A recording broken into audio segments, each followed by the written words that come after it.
It's been 2 long weeks since I've been able to be in my studio. I did something to my back. But my husband put a foam on the floor. So instead of working on my desk today, I'm going to do this on the floor. But I just wanted to show you what I've been coming up with.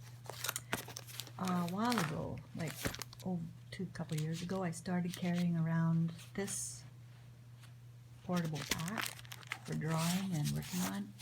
And what I have in here is a number of different kinds of papers, scrap papers, watercolor paper, tone paper, vellum for ink, just whatever I feel like I might like to work on. And so I can just pack it up and go. The only problem is I end up with work on all these different papers. What to do with them? Well, I came up with an idea to get them bound. I took them to Staples and got them put together into a book. So whatever I did, any little scraps of thinking or just work I tried to do, I put it all together. And for the end papers, I took an old painting that I did on canvas paper, cut it in half for a stiffer couple of end papers.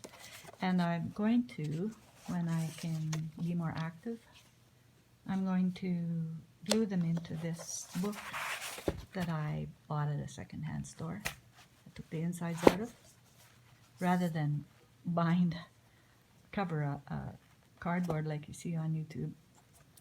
That looks like a lot of fooling around. I'm just going to try this. It may not work, but it's worth a go.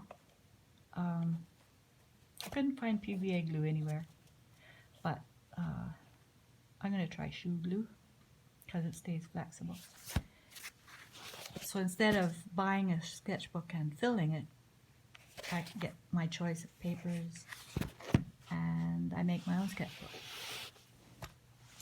Last time I made a video I showed my idea of buying a secondhand cookbook for next to nothing because they're so well bound and there's all this paper. So for 25 cents you get all this paper.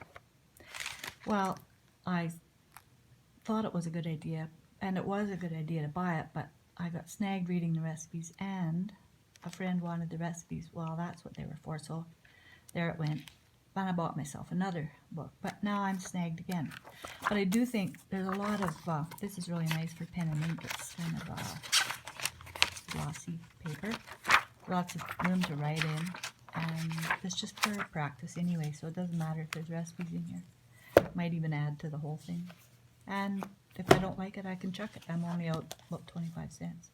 But what I did do was go and buy something that I thought would be really boring from the secondhand store, a tour book about whales.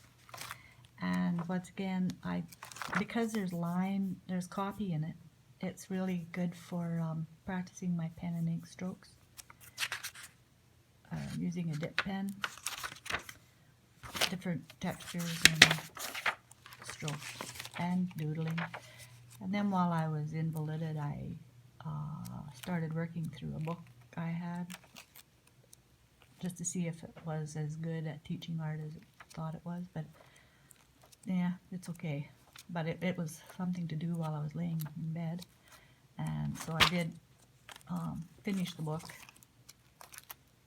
I wasn't able to do my dip pen very much because I didn't want to spill the ink in bed, but I'm going to go back now and do these again with my dip pen and my different nibs. And I'll be practicing my lettering.